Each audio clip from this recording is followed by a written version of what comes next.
Krishna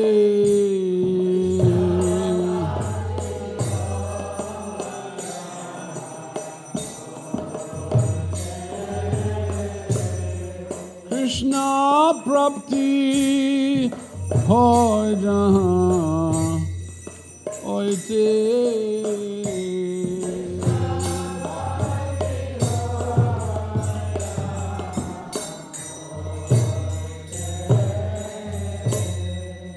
Guru mukha padma vakya chitte te koriya.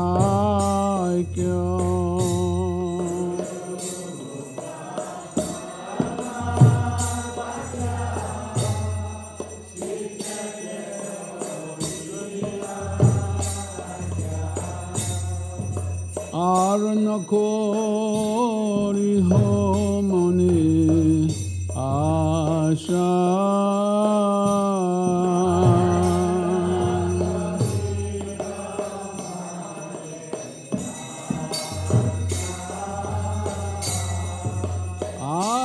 Aranakori homani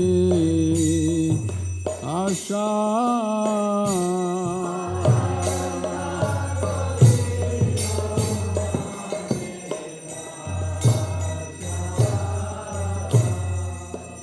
Guru charane rati aise uttama gati.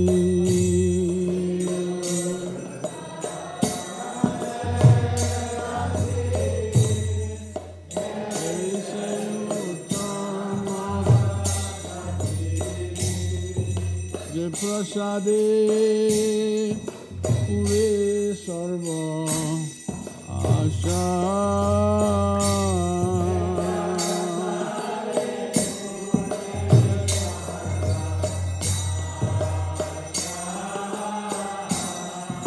Je prasade pure sarva asha.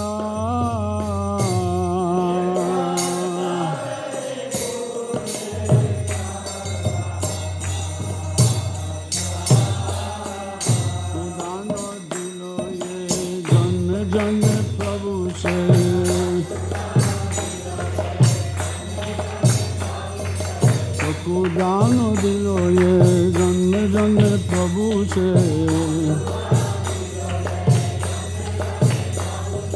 Divya gyan hriday prakashito.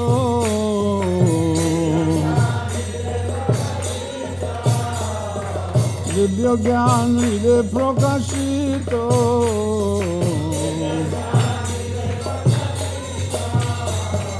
Prema bhakti ja hoite abhija vinasayate. Prema bhakti ja hoite abhija vinasayate. Ide gai jahara charito.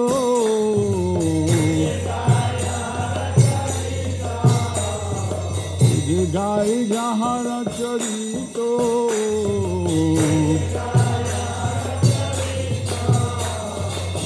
Guru karuna sindhu adhama janaro bandhu. Guru karuna sindhu adhama janaro bandhu. Lokana lokera jivana.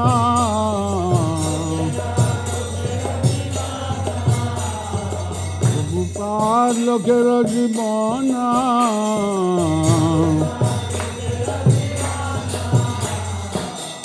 Prabhu karo daya de hamare pada chaya. Prabhu karo daya de hamare pada chaya. Ilyas gusu tribhuvana.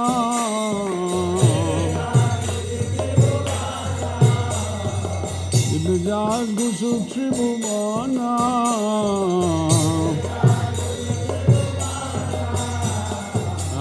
Prabhu karo daya de hamare pada chaya. পদে লইল শরণা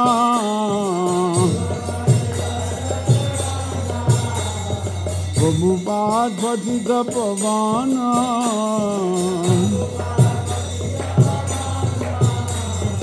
গুরুদেব লইল শরণা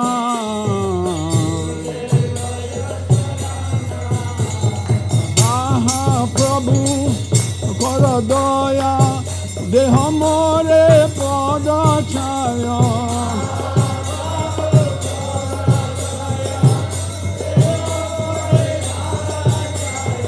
আহা প্রভু কর দয়া দেহ মোরে পদ ছায়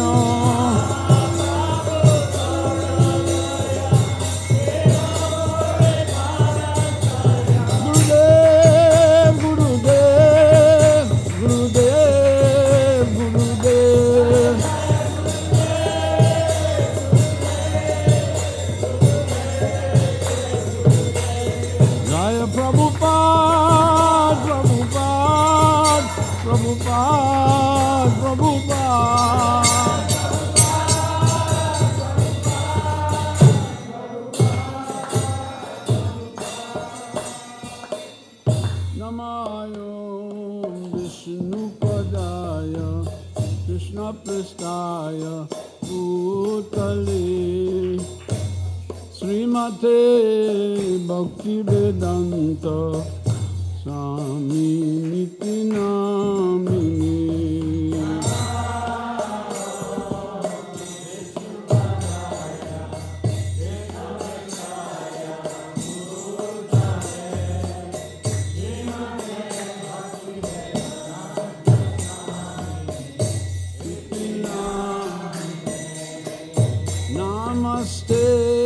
Saraswati Devi Gauravani Pracharini Nirvishesha Shunavadi Paschachadi Shatarini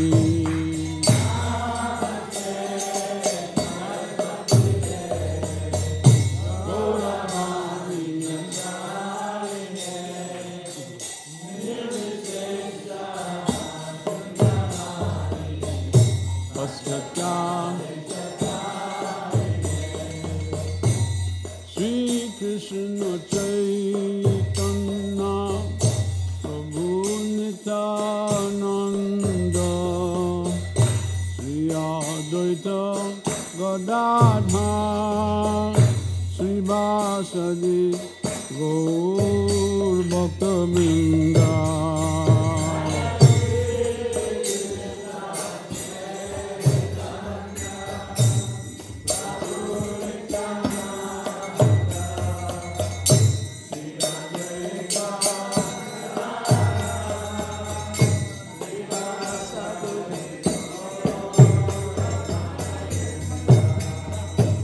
Sri Krishna Chaitanya Prabhu Nityananda Sri Advaita Gadadhar Sri Vasadi Gaur Bhakta Vrinda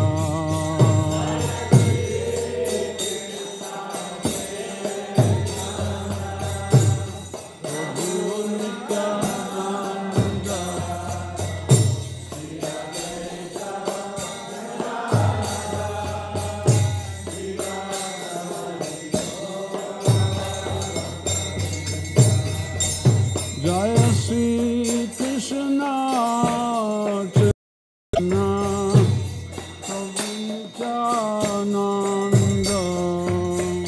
Sri Advaita Gadadhar Sri Vasadi Gaur Bhakta Vrinda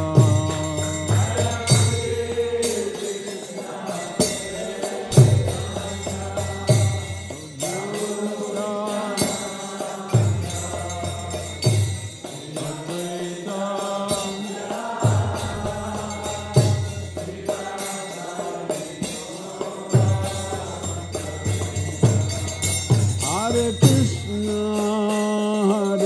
Krishna, Krishna Krishna, Hare Hare, Hare Rama, Hare Rama, Rama Rama, Hare Hare.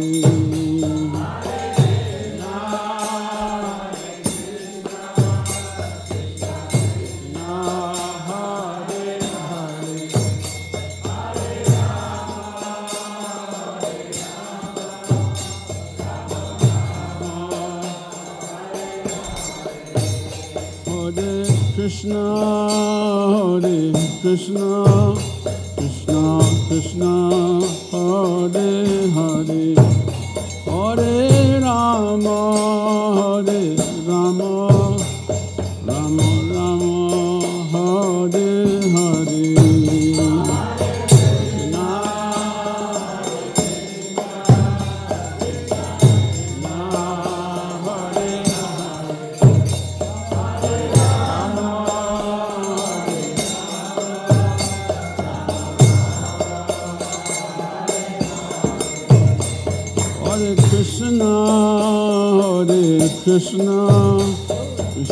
Krishna, Hare Hare, Hare Rama, Hare Rama, Rama Rama, Hare Hare.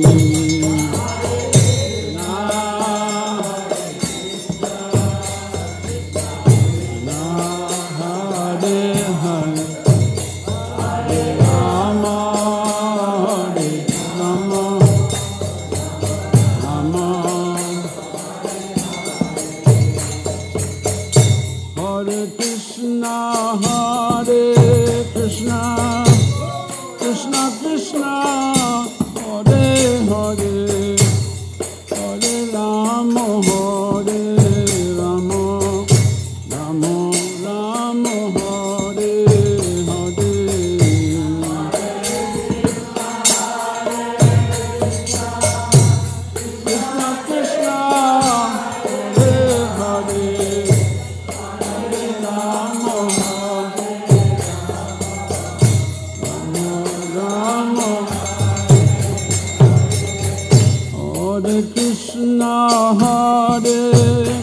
Krishna, Krishna Krishna, Hare Hare, Hare Rama, Hare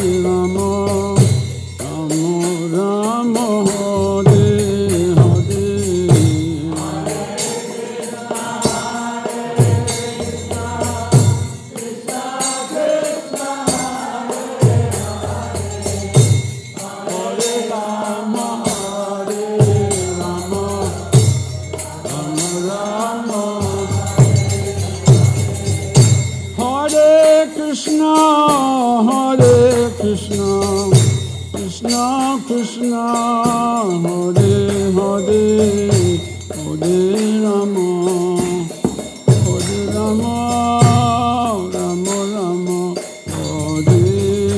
Hare.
Mo?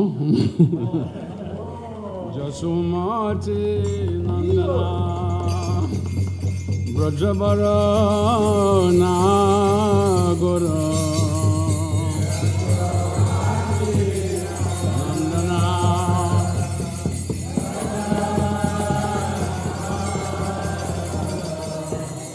Jasumati Nandana Brajabara Nagara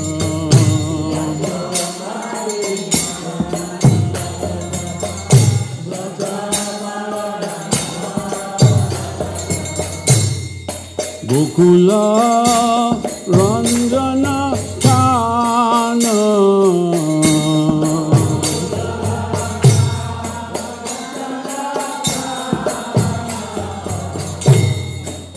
Gopi Parana Dana Madana Manohara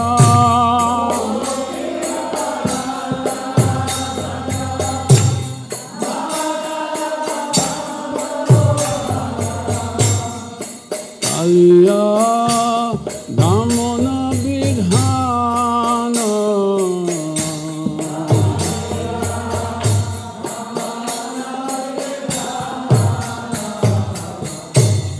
Amala Harinam Amiya Bilasa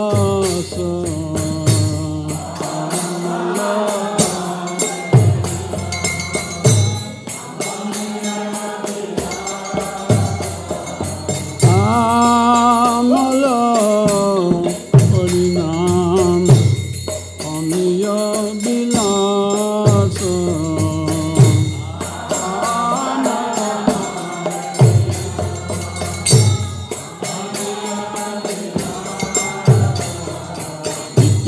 Purandara Navina Nagara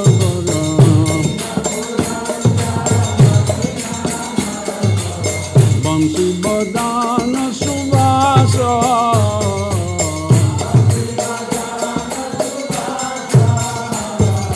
Vajjatana Palana Surakula Nashana Vajjatana Palana Surakula Nashana Nanda Godana Rakoala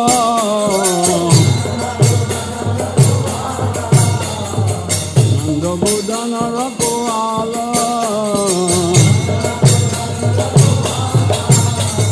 Govinda Madhavana Vanita Taskara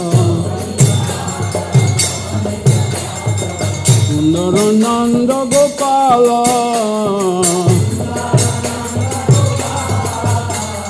Yamuna Tatachara Gopi Vasanahara Yamuna Tatachara Gopi Vasanahara Asarasika Kripa Moya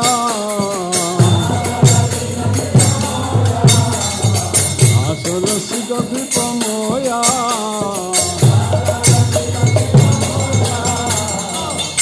Radha Vallabha Vrindavana Nathavara Radha Vallabha Vrindavana Nathavara Bhakti Vinodashaya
Goswami Srila Prabhupada ki jai.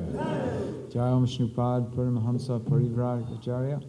Astotar Sata Shishimad Bhakti Siddhanta Saraswati Goswami Maharaj Prabhupada ki jai. Anantakoti Vaishnava Vrinda ki jai. Namacharya Srila Haridas Thakur ki jai.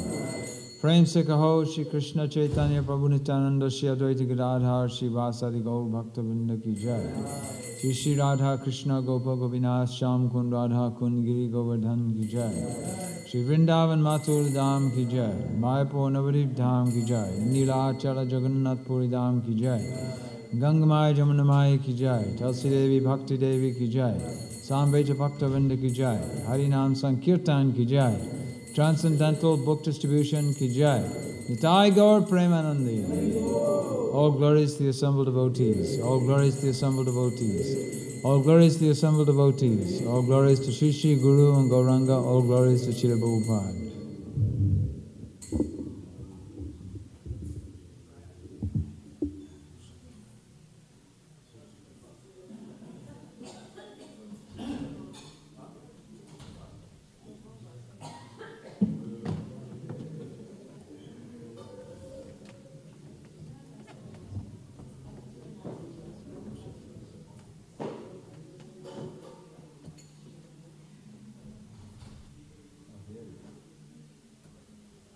Hare Krishna. Reading, this is a little reading, I'll tell you what it is. It's a letter Srila Prabhupada wrote to Gaur Sundar Das in 1969. He said, these concerts which you are attending will not go in vain because all these people who are now hearing these vibrations of Hare Krishna mantra will be gradually coming to our camp of Krishna consciousness. This is the Vedic process that simply by sound vibrations there will be the reaction of spiritual benefit. And for all of these people who are joining you in chanting and helping you in your various activities, for them Krishna has shown his special mercy. And it is to be understood that Krishna will guide them more and more to return to him again in his spiritual abode, Goloka Vrindavan. I am pleased to note that you have performed at certain yoga groups in the area, and already you are making a nice dent in their maya, as they are now preferring the Maha Mantra to the chanting of Om. Actually, this chanting of Om is also a bona fide form of meditation, but as we learn from Vedic literature and from Chaitanya Mahaprabhu, the chanting of Hare Krishna is the prime benediction for this age, and it is the authoritatively recommended means of God realization. Also, I am very encouraged to learn that you have your own radio show for 1 hour every Sunday morning. Here in Los Angeles, I have so many tapes of my singing prayers, chanting new tunes of Hare Krishna, playing mridanga and purports to prayers. So if you think that some of these tapes will be nice for your program, I will have copies made of some of them and have them sent to you. Srila Prabhupada ki jai. Making a dent in their maya. I love how Prabhupada uses English. So, let's see. First of all, welcome to everyone who's come now for the visiting, for the Festival of the Holy Name. I see Kamlavati and Tapapunja are here from New Vrindavan. Welcome, Hare Krishna. Also, Premanjali Prabhu's sister, Shweta, is here, and her husband, and I don't know your name. Rikin? Hare Krishna, welcome. Thank you. Very happy to have you here. So, here's what's happening. Today, this evening in the temple room, the Kirtans will continue at 6:30, right here in the temple room. Tomorrow, Thursday, for class, Bhakti Raghava Swami will be here. He is oversees Varnashram programs in India, and he will be giving class, and then right from class he'll take a little tour of the property with us so we can show him the eco-teaching farm and some of the things we're doing here. If you would also like to learn about some of the things we're doing here, come on the tour with us right after class tomorrow. At 1 p.m. tomorrow is the Thanksgiving Community Dinner. You're all welcome to attend. If you haven't bought tickets in advance, you can buy them when you come in the door.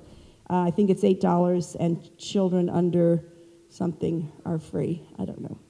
But okay. So you can look on the news in the newsletter on the bulletin board, get that information. The Festival of the Holy Name starts Friday, 9 a.m. It goes till usually about 11 p.m. Friday and Saturday under the big tent. Sunday, Dina Tarni Prabhu will be here. That's the Sunday Feast Lecture. She'll do a special presentation on the book she wrote on Jamuna Devi's life. I'm sure it will be extremely interesting. You'll want to have the opportunity to hear from her, and that is Sunday at our Sunday Feast program. I want to mention that Madhurya Leelananda will be working in the garden every day today afternoon, tomorrow, Friday. If you're interested in helping, you can meet her out by the Rose Garden, which is down by the ladies' ashram, and lend a hand. If you would like to help in the kitchen, if you have teenagers at home who aren't in school, who you would like to get out of the house, I will take your teenagers. 1 o'clock today, we have a lot of work in the kitchen, and they are very strong. So bring them in. We have a lot to do to get ready for all this cooking that's coming up. I want to mention that Bibatsu was moved from the VA hospital. He is at Palm Gardens. I think that's kind of a rehabilitation place. Amaresh Das is also there. So if you would like to visit these devotees, we'll have the address and information in the office. You call the office and we'll give it to you. These are the devotees who assisted their spiritual master dressing the deities today.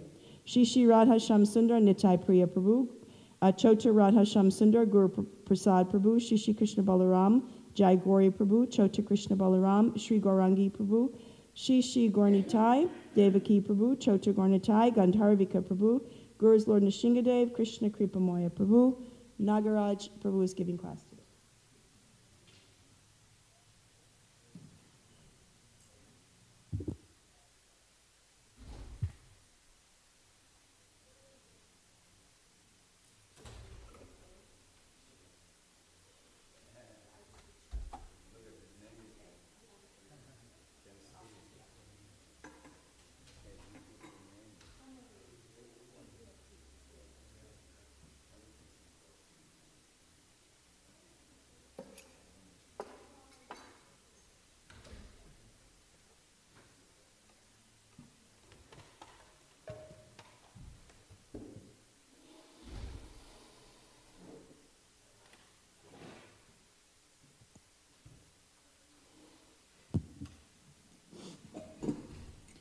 Jayo Radha Madhava Kunja Bihari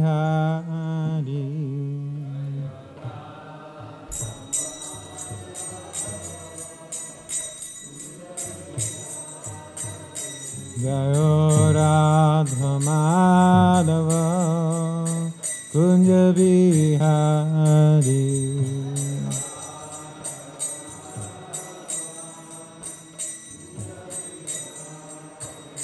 Jaya Gopi Jana Vallabha Giri Varadhari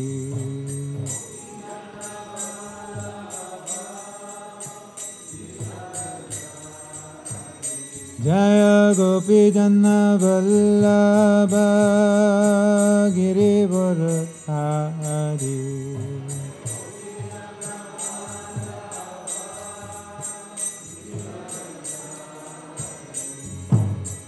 Yashodanandana Brajajanarandana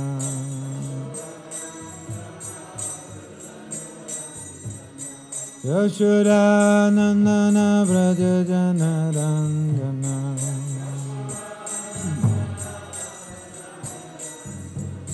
Yamuna Tira Vanachari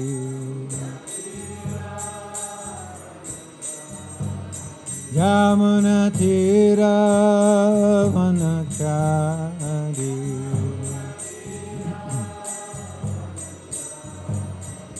Jayo Radha Madhava Kunja Bihari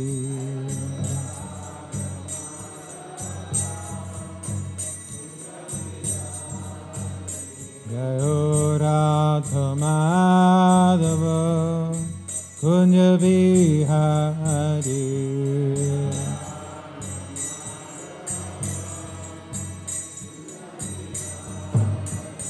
Jaya Gopi Jana Vallabha Giri Varadhari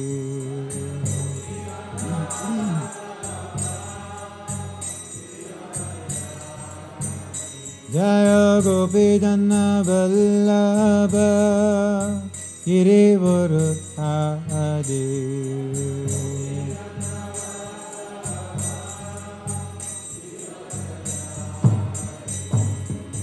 Yashodanandana Brajajanarandana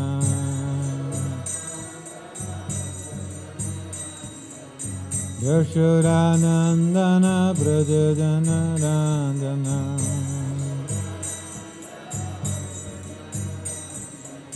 Yamunatira Vanachari Yamunatira Vanachari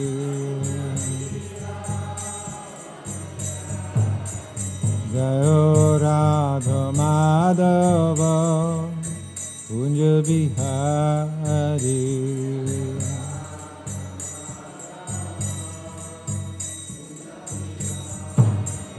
Jayo Radha Madhava Kunja Bihari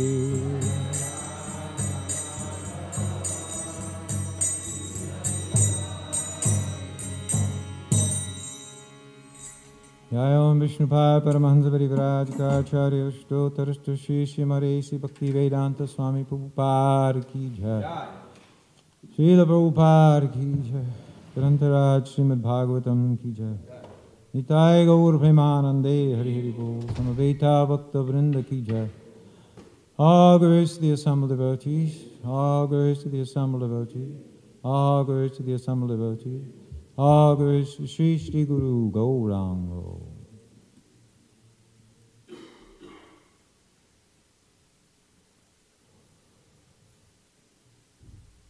Om Namo Bhagavate Vasudevaya.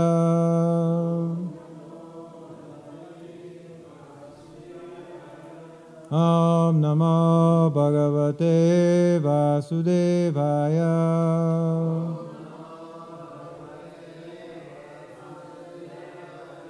Om Namo Bhagavate Vasudevaya.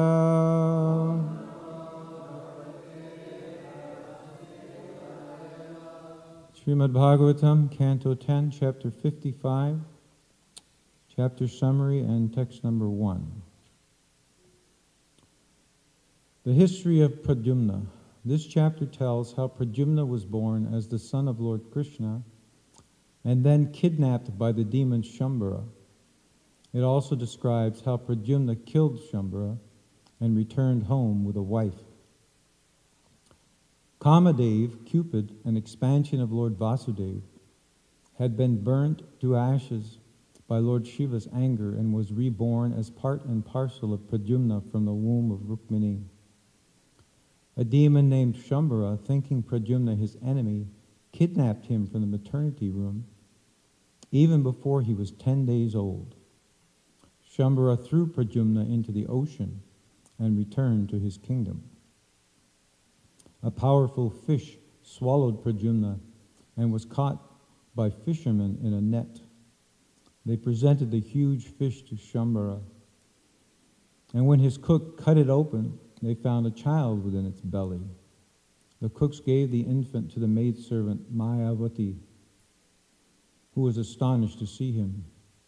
Just then Narada Muni appeared and told her who the infant was. Mayavati was actually Kamadev's wife, Ranti Devi. While waiting for her husband to be reborn in a new body, she had taken employment as a cook in the household of Shambhara. Now that she understood who the infant was, she began to feel intense affection for him. After a very short time, Pradyumna grew to youthful maturity, entrancing all the women with his beauty. Once Ranti Devi approached Pradyumna and playfully moved her eyebrows in a conjugal mood. Addressing her as his mother, Pradyumna commented that she was putting aside her proper maternal mood and behaving like a passionate girlfriend. Rati then told Pradyumna who they both were. She advised him to kill Shambhara, and to help him, she instructed him in the mystic mantras known as Mahamaya.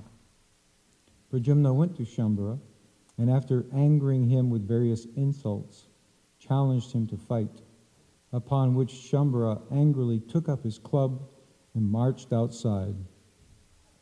The demon tried various magic spells against Pradyumna, but Pradyumna fended off all of them with the Maha Maya mantras and then beheaded Shambhara with his sword. At that moment, Ranti Devi appeared in the sky and took Pradyumna away to Dwarka. When Pradyumna and his wife entered the inner chambers of Lord Krishna's palace, the many beautiful ladies there thought he was Krishna himself. So much did his appearance and dress resemble the Lord's. Out of shyness, the ladies ran here and there to hide themselves.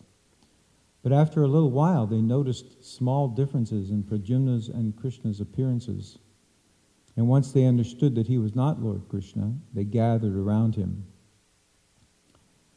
When Rukmini Devi saw Pradyumna, she felt overwhelmed with motherly love, and milk began to flow spontaneously from her breasts. Noting that Pradyumna looked exactly like Krishna, she became eager to find out who he was. She remembered how one of her sons had been abducted from the maternity room. If he were still alive, she thought, he would be the same age as this Pradyumna standing before me. While Rukmini reflected in this way, Lord Krishna arrived in the company of Devaki and Vasudeva. Although the Lord understood the situation perfectly well, he remained silent. Then Narada Muni arrived and explained everything. Everyone was amazed to hear the account and embraced Pradyumna in great ecstasy. Because Pradyumna's beauty so closely resembled Krishna's, the ladies in a maternal relationship with Pradyumna could not help thinking of him as their conjugal lover. Because Pradyumna's beauty so closely resembled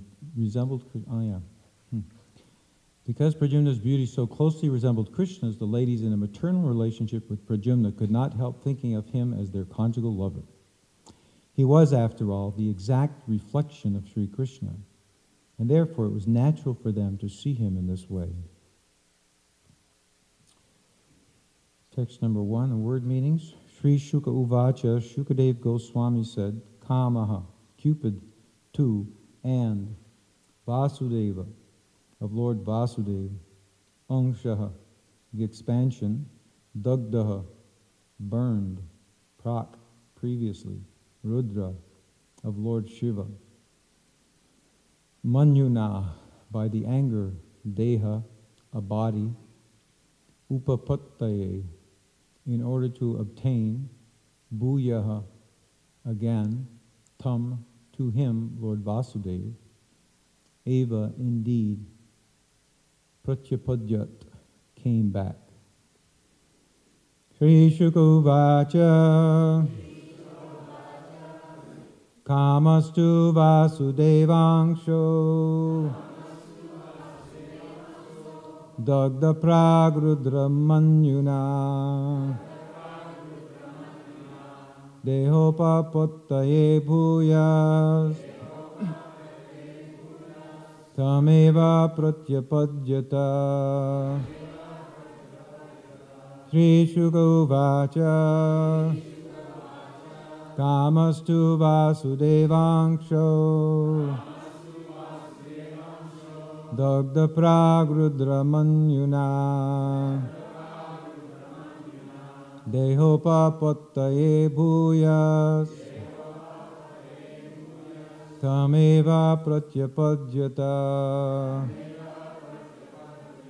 Sri Shukuvacha, Kamastu Vasudevangsho, Dagda Pragrudra Manyuna, Dehopa Pottaye Bhuyas, Tameva Pratyapadyata.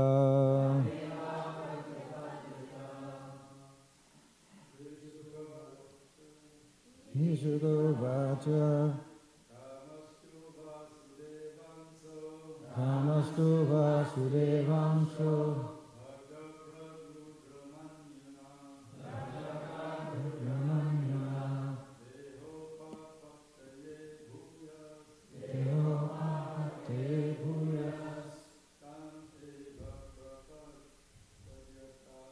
Tameva Pratyapadyata. Sri Shukuvacha, Namastu Vasudevanshu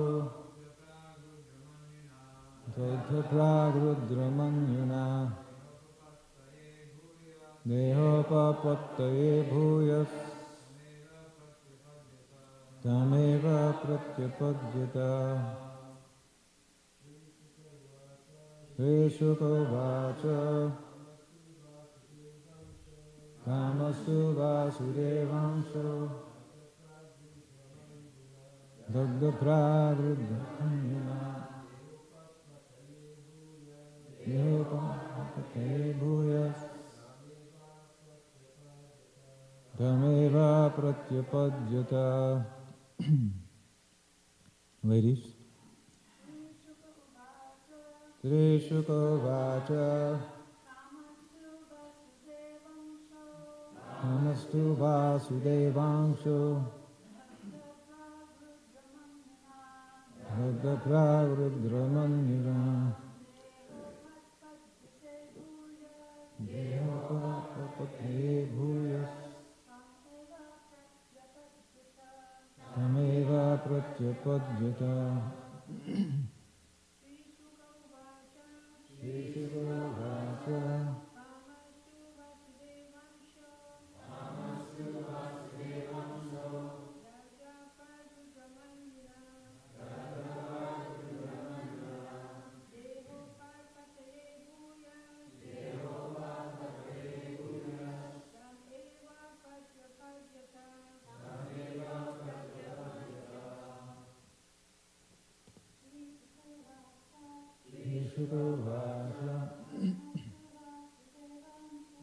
Namastu Vasudevanshu Nabda Pragrudramanyuna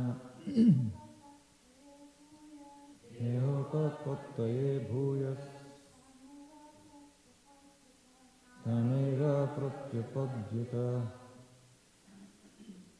Translation. Shukadeva Goswami said, Kamadev, Cupid, an expansion of Vasudeva, had previously been burned to ashes by Rudra's anger. Now, to obtain a new body, he merged back into the body of Lord Vasudeva. Purport. In his Krishna Sandarbha, Anucheda 87, Srila Jiva Goswami cites the following verse of the Gopal Tapani Upanishad 240 to prove that the Pradyumna who is the son of Krishna and Rukmini is the same Pradyumna who is a member of Lord Krishna's eternal fourfold plenary expansion, the Chatur Vyuha. Yatra sao sangstita Krishnas tribhi shaktya samahitaha Ramanirudha Pradyumnai Rukminya sahito vibhuhu. There in Dwarka, the mighty Lord Krishna, endowed with his full potency, resided in the company of his three plenary expansions, Balaram, Aniruddha, and Pradyumna. The Krishna Sandarbha goes on to explain, with reference to the present verse of the Srimad Bhagavatam, that the Cupid whom Rudra burned up with his anger is a demigod subordinate to Indra. This demigod Cupid is a partial manifestation of the prototype Cupid, Pradyumna, who is a plenary expansion of Vasudeva. The Cupid Pradyumna, being unable to attain a new body on his own, entered within the body of Pradyumna. Otherwise, Cupid would have had to remain in a perpetual state of disembodiment, a result of Rudra's having incinerated him with his anger. In his English rendering of the Srimad Bhagavatam, 1.14.30 purport, Srila Prabhupada confirms the absolute status of Pradyumna, Lord Krishna's first son. Pradyumna and Aniruddha are also expansions of the personality of Godhead, and thus they are also Vishnu Tattva. At Dwaraka, Lord Vasudeva is engaged in his transcendental pastimes, along with his plenary expansions, namely Sankarshan, Pradyumna, and Aniruddha, and therefore each and every one of them can be addressed as the personality of Godhead. According to Srila Sridhar Swami, Pradyumna took birth from the womb of Rukmini before Sri Krishna's marriage to Jambavati, and the Lord's other marriages took place. Subsequently, Pradyumna returned from Shambhara's palace. But before Shukadev tells of Krishna's pastimes with his other wives, he will narrate the entire story of Pradyumna for the sake of continuity. Srila Sridhar Swami further notes that Kamadev, or Cupid, now appearing as Pradyumna, is a portion of Vasudev because he is manifest from the element Chitta, consciousness, which is presided over by Vasudev, and also because he, Cupid, is the cause of material generation. As the Lord states in the Bhagavad Gita 10:28, Pradyanashchasmi Kandarpa, or progenitors, I am Kandarpa, Cupid. Om Jnana Timirandasya Jnananjana Shalakaya Chakshurunmilitamena Tasmai Shri Gurave Namaha. Shukadev Goswami said, Kamadev, Cupid, an expansion of Vasudev, had previously been burned to ashes by Rudra's anger. Now, to obtain a new body, he merged back into the body of Lord Vasudev. Some weeks ago, I gave a class on the Chaturvyuha. Some of you may remember, it was quite technical. I prepared for it, and then now I've forgotten everything I said. So we won't do the technical side today. We'll talk about the other Cupid. This Cupid, Pradyumna, is the original. He's the original Cupid. Or Krishna. Krishna is the original Cupid. Madan. Madan Mohan. Cupid is also called Madan. Madan means lust or attraction. Krishna is Madan Mohan, the attractor of Cupid. And of course, Radharani is Madan Mohan Mohini. Cupid is a problem for us. It's interesting that we hear how beautiful he is here.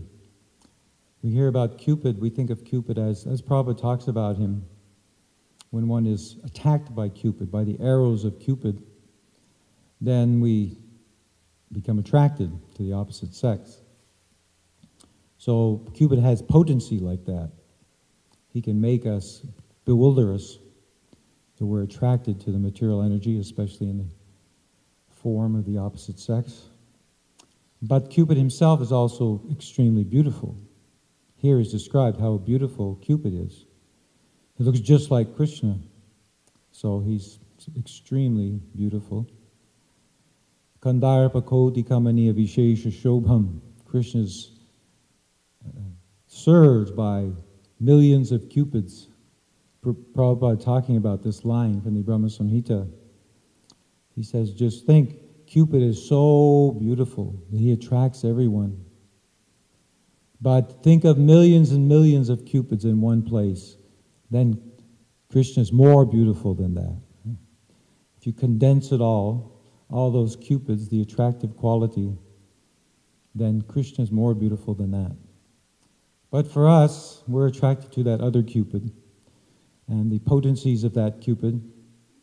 And as those potencies are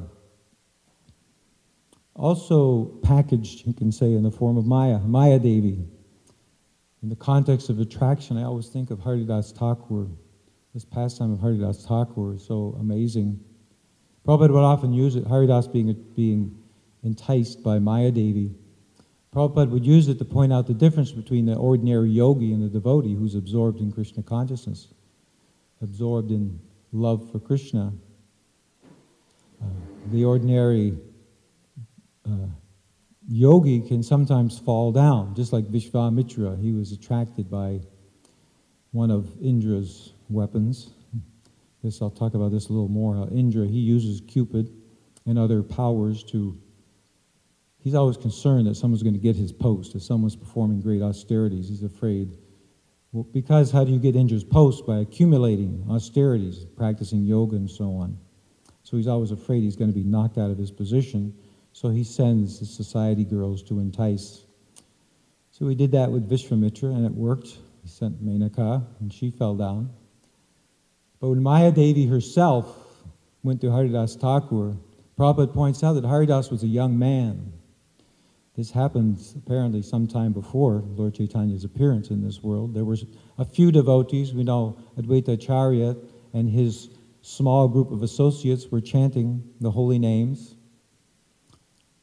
This happens in Krishna's pastimes. He sends his... Because some people, when Krishna comes, some people have to be his devotees who are older than him, so they have to come before him, naturally. So Haridas Thakur, he was one of those who came before Chaitanya Mahaprabhu. So when he was a young man, he was already chanting day and night, hundreds of thousands of Maha Mantras, holy names, hundreds of thousands of names.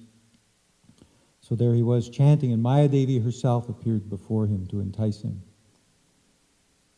So I always think of this, Maya, what does it mean? It means if you took everything that's attractive in this world and put it into one feminine form, consolidated, condensed, that's Maya Devi. So how attractive. Who could resist? Nobody could resist. Unless you don't have any attraction to the material energy whatsoever.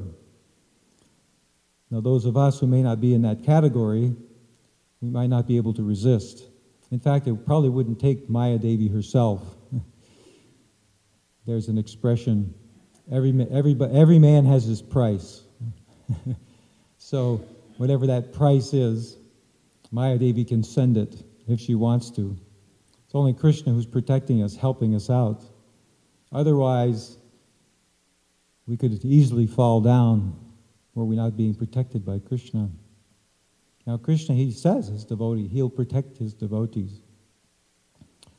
So Haridas Thakur, he was able to resist because he was absorbed in chanting the holy names.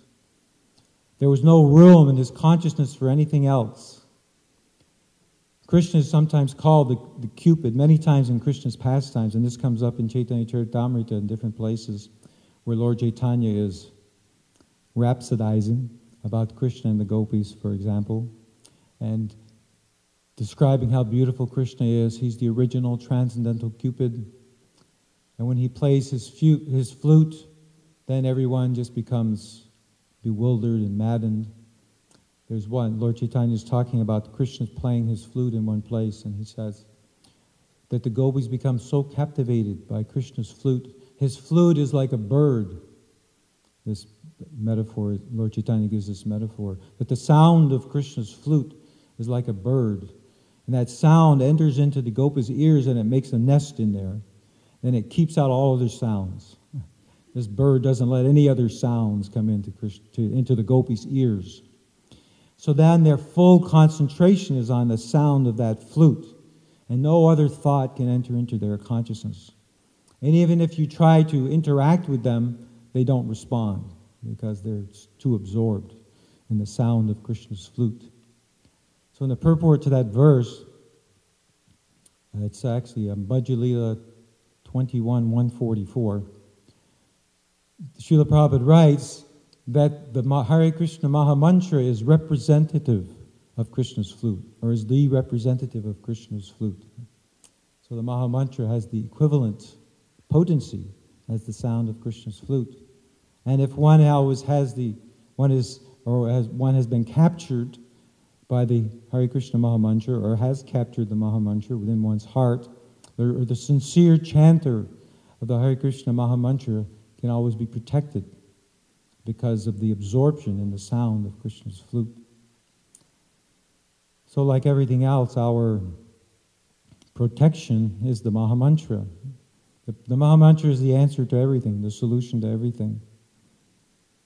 We find even in different places in the Lord's pastimes or in the pastimes in the Srimad Bhagavatam that are given in different places, and it's not only in Kali Yuga, but throughout different ages, how devotees, as part of their meditation, they are absorbed in the sound of Krishna's name or Krishna's lila, Krishna's pastimes, Krishna's characteristics. These are all equivalent.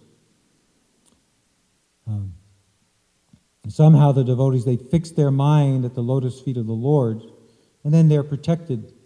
I was saying about Indra. So Indra's, he likes to send his bewildering associates to turn people away from their austerities. One of those examples was Markandeya. Well, there are a couple that come to mind. One is Markandeya Rishi, that's told in the 12th canto of the Srimad Bhagavatam. But also Naranarayana Rishi, their history is given in the 11th canto of Srimad Bhagavatam.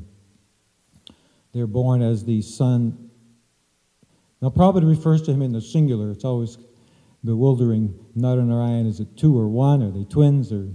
But Prabhupada refers to him, the sage. Sometimes he's just called the sage Narayan. Yet srishta srishta srishte shu ko na kanditati puman rishim narayanam rite. The Yoshin Mayeva Mayaya. This is one of Kapila Dev. When Kapila Dev was giving all those heavy instructions about the attraction of women. So he says there that among those, all the living entities created by Lord Brahma, none but the sage Narayan is immune from the attraction of Maya in the form of a woman. So there it says, the sage Narayan, Rishin Narayanam. So the sage Narayan, or Naranarayana Rishi, they appeared from the womb of Meru Devi and her husband Dharma. Dharma was created from the breast of Lord Brahma, the right breast, it's pointed out, of Lord Brahma. And he married Meru Devi, one of the daughters of Daksha, and their son was Naranarayana Rishi. So Naranarayana Rishi, as soon as he came to this world, began performing austerities. That's his business. He's still performing. The verse in the Bhagavatam says he is still performing austerity at Badarika. In fact, Narada goes there a lot. That's one of the places where Narada goes. He's always traveling, but it's sort of his home base. He always goes to. And because one reason he goes there is because it's always full of sages. Besides meditating and performing austerities, Naranarayana Rishi are also preaching, giving Krishna Katha, giving Bhagavatam class constantly. So Narada likes to go there and hear. So he goes there and takes advantage of the association. So Naranarayana Rishi were performing austerities, and Lord Indra became fearful that he was going to lose his post. So he sent Cupid. Cupid is a deva, Kamadev. He's a demigod. And he's an associate of Lord Indra. So he sent him and some of his associates who also have potency to bewilder, like springtime and pleasant breezes and all the things that create agitating atmosphere. We have this expression, spring fever. So that means attraction, especially in springtime, maybe it awakens attraction to the opposite sex. So Lord Indra sent his associates to captivate the mind of Naranarayana Rishi. But Naranarayana Rishi wasn't disturbed at all. In fact, from his own body, he manifested so many beautiful women. And the demigods, when they saw this, they were ashamed, they were afraid, actually. They thought, uh-oh, we're in trouble now. They had some realization, this is the Lord, and we're going to get cursed, and what's going to happen to us? We're just doing our job here. Indra sent us. We're in trouble. And they offered prayers to Naranarayan. And one of the prayers they offered, Kamadev says, that we demigods are always causing problems to the devotees of the Lord. It's like pretty heavy, isn't it? It's like we don't have enough problems already. Now the demigods are trying to impede our progress. And they do that because they're envious, actually. That Vasudeva, Krishna, has such dedicated devotees. The devotees of the demigods tend to be somewhat fickle. They'll go where they can get something, something material. So they may reject some demigod and go to another demigod and try there. If they don't get it here, they'll try some other place. But the servants of Vasudeva are completely dedicated. So they're envious of this. So they try to get them away from Vasudeva, basically. But the verse says, but you always protect them so they don't deviate from being situated at your lotus feet.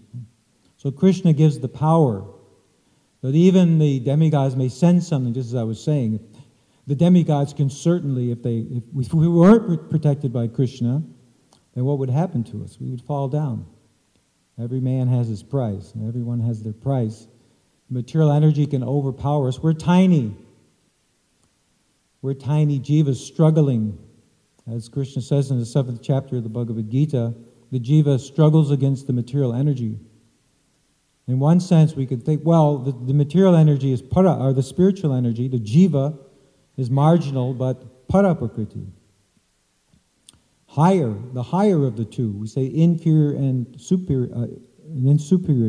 So Maya, the material energy, is supposed to be the inferior, but so if we're superior, we should be able to conquer over the material energy. But because we're infinitesimal, we can't. But that's really not the reason. It's because Maya is being wielded by Krishna. She's in the hands of Krishna. Just like a stick is in inferior energy, but if a powerful person is wielding that stick, then you're inferior to that stick. The stick can control you. So Maya can control us because she's being controlled by Krishna. But Krishna can protect us. Krishna can give us the strength to overcome only by Krishna, as he says also in Bhagavad Gita. Mam eva ye prapadyante, mayam etam taranti te. There's an interesting verse by Kapila Dev. I remember when I came across this verse many years ago, then I was really in the mood of memorizing verses. Jnana vairagya yuktena bhakti yuktena chatmana paripasyati udasinam praktim cha hatojasam. So Kapila Dev says to his mother in the 25th chapter of the 3rd canto that when the devotee becomes self-realized and has knowledge and renunciation by dint of bhakti yoga, then the devotee can see everything in the right perspective and the material energy acts less powerfully upon him. Now I've had this verse in my mind for many years, and I always thought of it as it kind of gave me relief, like, oh, Maya's going to let up. The material energy acts less powerfully on him. So I always took it, I had this in my mind for a long time, that Krishna's going to tell Maya, okay, back off a little bit from this devotee. But I was just happening in my step-by-step reading of the Bhagavatam, I just came across this verse recently, and I read the purport, which I hadn't read in many years. And Prabhupada's whole purport is not that Maya lets off, it doesn't make that point, but that we become self-realized, we become Krishna conscious. And that's why the material energy acts less powerfully upon us. It's because of our, not our strength exactly, but because of when the devotee becomes Krishna conscious, then Maya, the effect of Maya is less powerful. Not that she lets off necessarily, but the effect is less powerful. We're protected. We get strength. And what is that strength? What it means is that we're attracted to Krishna. That's what it's about. We become attracted to Krishna. Then we're protected. Then Maya has no lure. She can't allure us. She can't entice us, just like Haridas Thakur. She was doing all kinds of things, just like it said here, what's her name? Rati. She was making conjugal gestures to Pradyumna, and he was saying, "What are you doing, Mom? What's going on here?" So Maya Devi was also doing the same kind of thing for Haridas Thakur, making conjugal gestures. You can just imagine, or maybe we don't want to imagine, what those were. But he was not moved. He just smiled. The same thing with Naranarayana Rishi, when Cupid was doing whatever. And there were so many beautiful women. He brought along all kinds of beautiful women. So he was just smiling. Like, what? What are you doing here? It's going to have no effect. I'm sorry. He just smiled, actually. It was like a joke. You're not going to attract me. So the devotee comes to that stage. We can come to that stage where Maya has no attraction. But the only way to get there is to be attracted to Krishna, because we have to be attracted one side or the other. There's one lecture in Prabhupada in there, or maybe it's in the purport of the Kapila Dev section, where Prabhupada says that consciousness is the platform of attachment. So our consciousness has to be fixed on something. So if it's not fixed on Krishna, it's going to grab onto something else. Part of that, the reason for that is because we're small and subordinate. We need support. We need to hold on to something. So we're going to hold on to Maya's skirt if we don't hold on to Krishna, the sound of Krishna's flute or the Maha Mantra. So this ties into our festival. Why do we specifically put aside times like this? Because we make a very dedicated endeavor to let me fix my mind on the Maha Mantra, because it's so difficult. I know myself every day. I say, now today I'm going to hear better, but somehow it's always difficult. So what else? What can we do? All we can do is keep trying. And it's up to Krishna, Mata Smritir Jnanam Apohanam Cha, the memory, the attachment of the mind. It's up to Krishna ultimately. He'll reciprocate when he sees the effort, when he sees our sincere endeavor. We're dependent on him for everything. So we try and try and try over and over again. And then it comes to the point where it's spontaneous. Like the gopis, they just can't. Once they build the nest, they let the bird nest in their consciousness, the sound of Krishna's flute, then that's it. They're absorbed in it.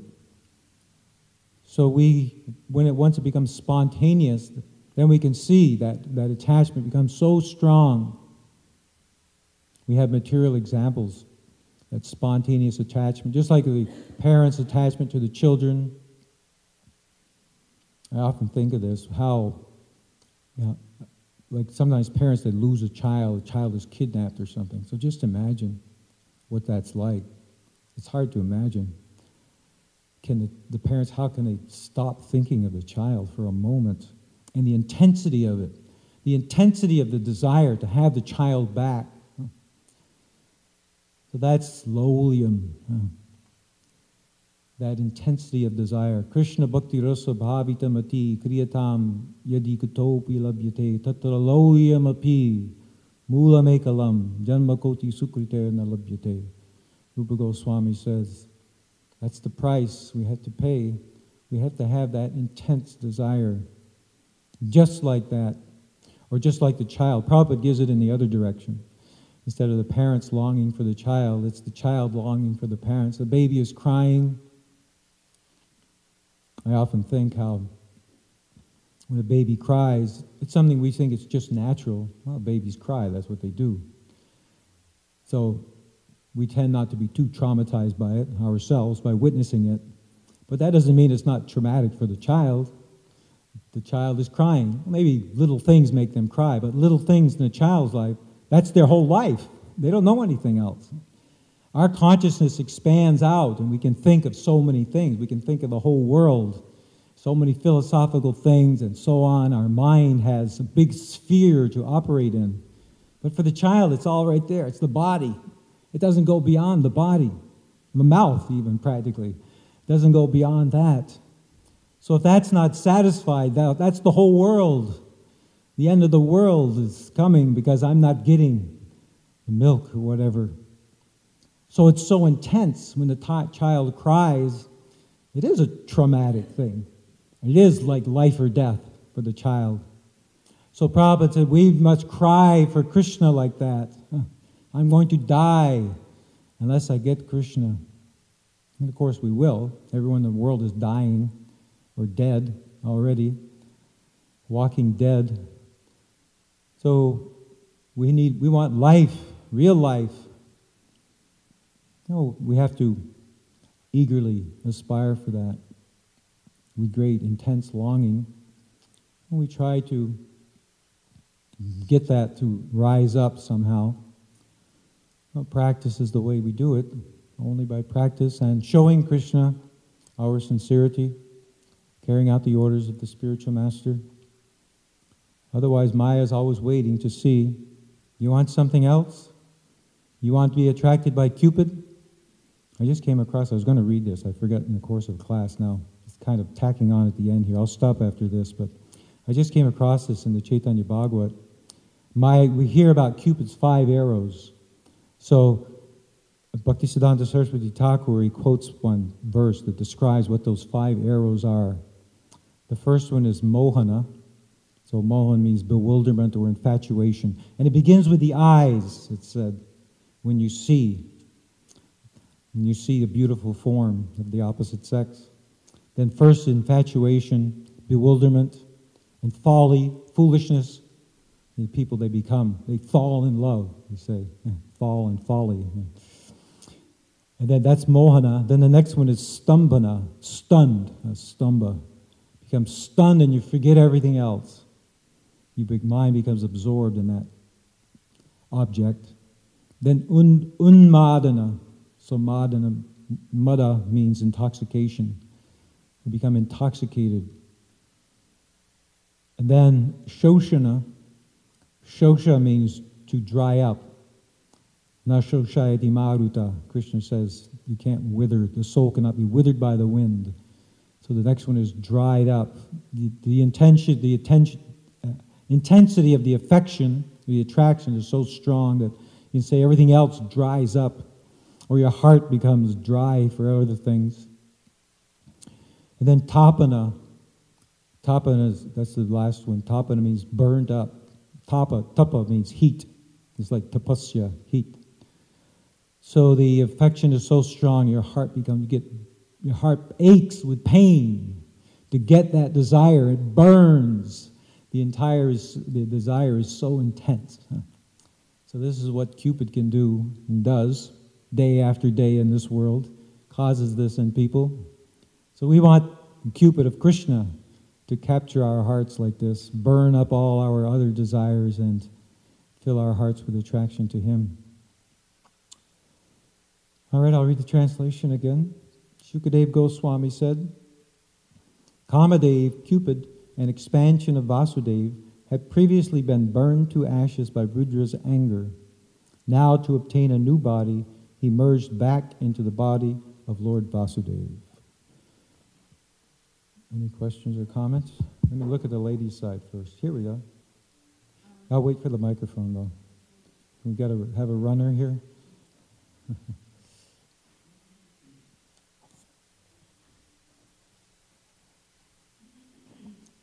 Was Cupid trying to bewitch Lord Shiva when he incinerated him? Yeah. I don't know the whole story. I don't know if Prabhupada tells it somewhere, but he was trying to... Now, is this in the connection of the Devas? Yeah, that's the Kartikeya story. That's the Kartikeya story. So he must have somehow given in at some point. What is it called? Kumar Sambhav. So Kumar is Kartikeya, the son of Shiva and Parvati. So, of course, Prabhupada tells the story that Parvati was worshipping Shiva Linga, which means his genital, and he was not agitated. He said, just imagine. He said, this is the definition of dhira. So, but at some point, he burned up Cupid during this episode, so I don't know how the whole story unfolds.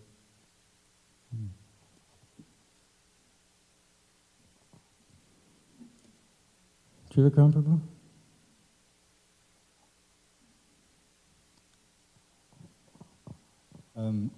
A few points. Since this one came up, after Sati, this is one version, when Sati had burnt herself in the Daksha Yagya, she took birth as Neru's. I was just thinking how nicely that microphone's working for once.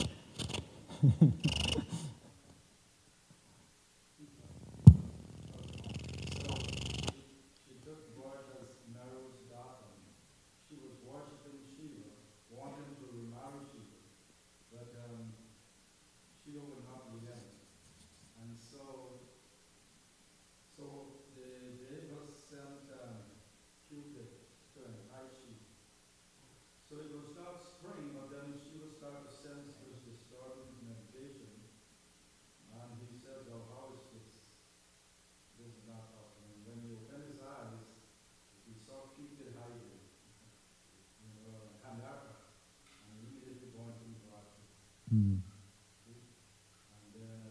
Because it was the wrong time? Wrong season? Well, Shiva did not want to get married or anything then, but they want, but Sati was performing this meditation for so long that they want her to marry to Shiva, but he didn't want it. So they sent Kirtan to entice him, and then he wanted Kirtan. So Kirtan was in a non-physical body, I guess, and so become embodied by, he took this form of body. Mm-hmm. So this form seems to be also a plenary portion of the original Arjuna. See, because me, Srila Prabhupada says one of the chapter.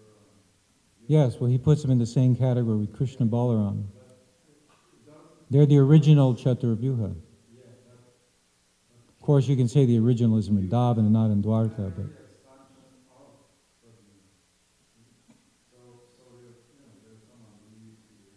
Well, I think that's only because they're in Dwarka. That's why it's called that. One other point, Narayana. Sometimes it's stated that Arjuna is no other than Nara, and Yeah. Nara and Narayan. And so sometimes Nara and Narayan seems like one person, sometimes it seems like Yeah, I don't know the Naranarayan Tattva. I mean, we can say that the Lord and His energy are one, and they're also two. So, and that's one way of looking at it. But Nara, in that sense, represents the Jiva, or I'm not sure. Arjuna is a Jiva. So Jiva Tattva, is it? I don't know. There's probably a whole Purana on this somewhere.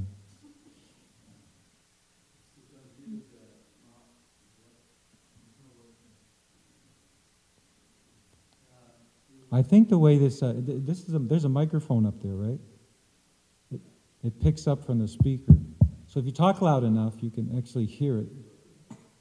Okay. When Arjuna went to pick up the Brahmana's children from Mahavishnu's, that's where this topic came, that Mahavishnu saying, "You are my expansion." But this is actually reverse. Prabhupada translated as Sukdev Goswami says, but actually it is reverse.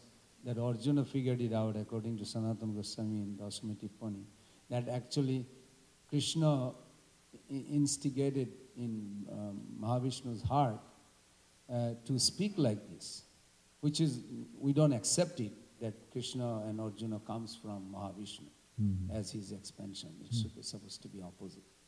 So there the Sanatana Goswami gives the whole description. It takes about an hour, the whole story of Vaikuntha, from how they came down. So it's there in the commentary. I was going to say, it was very nicely you mentioned, I remember a pastime of Prabhupada. I heard from the memory tape that he was in Boston, took a taxi in early days, and they didn't have a designated car yet for the Lord Prabhupada. So in the taxi, driver is looking at the rear view mirror, and he's saying, "Are you some kind of a Swami?" And Prabhupada said, "Yes." I said, "Oh, what kind of Swami are you? Are you some kind of a Swami like sits on nails and meditate?" Prabhupada said, "No, better." So then driver says, "Better? What do you mean, better?" Then he could not come up with something. Then Prabhupada says, "I can be in a room with a bunch of naked ladies and not be disturbed or agitated." Then the driver looked at him in the mirror and said, wow, really, I never heard any Swami like that. Wow. And he was begging. But very nice that at the end, I didn't say, but the person I met, he said, Prabhupada said to him that when you get attracted by Krishna, then all other attraction goes away. So that we have. Kavya Paniku?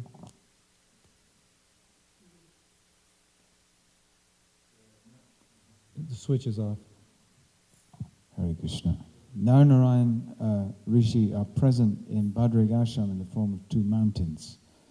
And one of my most memorable ever experiences was going for 2 days, up, high into the Himalayas. arriving late at night amidst a thick fog and thinking, oh, I'm not going to be able to see anything. And then spending the night in a dingy hotel, coming out in the morning, opening the door, and being confronted by 1,500 feet of Narayana Rishi mountain covered in snow and hit by the full strength morning sun. It was one of the most mystical experiences I've ever had. Hare Krishna. Jai. Let's go over here.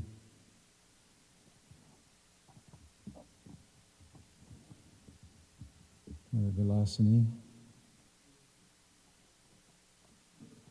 Hi, Shri. You were talking about the demigods and, being able to cause problems to the devotees or trying to. I thought they had a certain amount of devotion themselves, though. Why would they try and impede Lord Chaitanya's movement or someone who's surrendering to Krishna? I mean, obviously, we're not going to take the place of Lord Indra with the little ability that we have. Why wouldn't they support us? Well, it seems that because they're mixed devotees, just like Indra, it's like every time I look, Indra's doing something. I just came across reading the Nectar Devotion where he became a crow and he scratched the breasts of Sita. I don't know that pastime. I was like, boy, that's Indra again. Well, he's always doing something. But at the same time, he's worshiping Vamanadev. Vamanadev is living there with him in the heavenly planets. So why he acts the way he does is really confusing. So all we can say is they're not 100% pure devotees. They still have some material desires. They're still afraid. That's one lesson we learned from Indra. The other day it came up in class talking about fear. So Indra's afraid. He keeps doing things because he's afraid he's going to lose his position. So there's a little bit of envy left in them. That's the way Prabhupada explains it. Or maybe the verse actually says it. They want to, they don't like the exclusive devotion that the devotees have.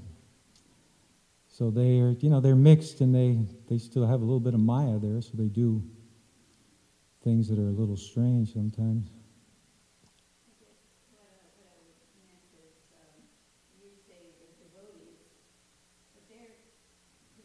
Well, they are devotees, yeah. Well, and also when Prabhupada says the devotees won't be disturbed, maybe he's talking about different kinds of devotees too. Pure devotees, fully surrendered to Krishna, then you get the full protection of Krishna. If you're fully surrendered to Krishna, you get the full protection. Otherwise, you can be victimized by Maya or the demigods, agents. They're acting as agents of Maya, you can say, in that situation. Anyway, it doesn't really take demigods to entice us. We find so many devotees do so many things. I mean, what does it take? It doesn't take much. One spark of the material energy can bewilder us. Agni Dev Prabhu? Give the microphone to Agni Dev Prabhu.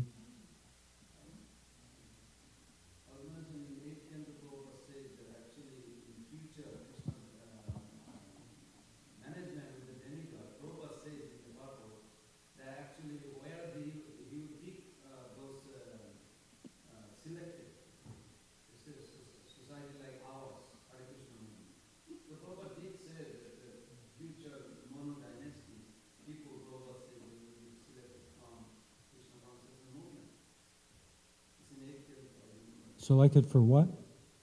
For Manu dynasty. In every Manu. Oh, for Manus, Manus, all the people that support Manu. They'll be selected from ISKCON. Wow, that's going to be a problem, huh? Better learn how to manage ISKCON before we manage the universe. I was, when Mataji said that her question was, these demigods, they're devotees. Why do they want to cause problems to devotees? And I thought at the moment she said it, that we have the experience that devotees give us problems. Yeah. and they're devotees. Yeah, yeah. Sometimes my mind, I can't understand how they can behave like that. Mm-hmm. We give each other problems right here. We give each other problems like anything. Lakshmi Mani Prabhu.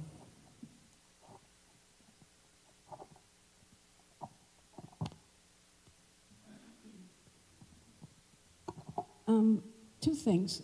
One thing you said, and then it kind of went in another direction, but when you look at the three doers, you have us desiring, and then Krishna sanctioning, and then the material energy carrying it out. So the material energy, including the demigods as manipulators of the material energy, they're part of that equation. They're kind of meting out according to our desire, which is quite often materially tinged, and so we get what we pay for, or we get what we desire. And even as far as the devotees, we're agents of each other's karma. I mean, because we're kind of, what is it, like hemophiliacs, you know, that we're within a closed family, and we mostly associate with each other. So if we have to get something, that's going to come from inside, you know. So we're kind of helping each other out in a way, in a sense, that we help each other out by teaching each other lessons, as long as we can learn the lessons. There's all the intricacies of who's responsible, what's the cause. And just like Dharma in that first canto. He says, well, some people say this, some people say that, some people say that. Because you can look, there are many different causes. There's a whole string of causes, you might say. Ultimately, Krishna's the cause of everything. He's the cause of all causes.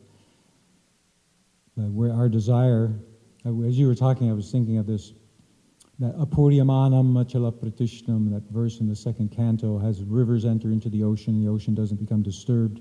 There's the phrase there, kama kami. It means desiring to desire, literally, or desiring desires. So when we have the desire, you might say, to be deviated or to fall down or to be attracted, just like the karmis, they want sex desire. They want to be agitated. They take pills so they can, if they don't, because they want to be agitated, and they do everything they can. And when they get old, if that's, dwindling, that, they feel death is coming because I'm not sexually agitated anymore. So that's their life. So they're definitely kami. They want that attraction. But we're just the opposite. I often think of this phrase, how desire, we say, there are two different things. We say, well, I don't want sex, but I'm not free from sex desire. But it's like two ways of saying they're not quite the same thing, because what is desire? Desire means want. So you desire sex? No, I don't. I've given that up. I don't want that. I'm following the regular principles. Do you still have sex desire? Well, yeah, I guess I do. In fact, Narada Muni says as long as you have a material body and you think you're this body, then you have sex desire. So it's sort of like we can say, no, I don't desire it, but I still have sex desire. So how do you phrase it? Sometimes I think, well, maybe when Prabhupada said his disciples were free from desire, that's what he was talking about. We've decided, niskinchinasya bhagavad bhajanon vakasya. When one has decided, I don't want these things anymore, then you can say free from desire, although the desire is still there within the heart. So, depending on how strong our desire is to completely root out that, and we'll be more or less susceptible to these allurements that Maya has to offer. Madan Mohan Prabhu, let's finish up with this. It's 9 o'clock. With that last statement that you don't have the desire, but you do have the desire, sometimes it's referred to as either identity. You're still partially identifying with the material body, so the material body, when you identify with that, it has a desire, but then you're also following sadhana, so you have an intelligence. So your intelligence is reviewing that, no, I don't, that's not a good path to take. So the intelligence, sometimes the mind is stronger, sometimes the intelligence is stronger.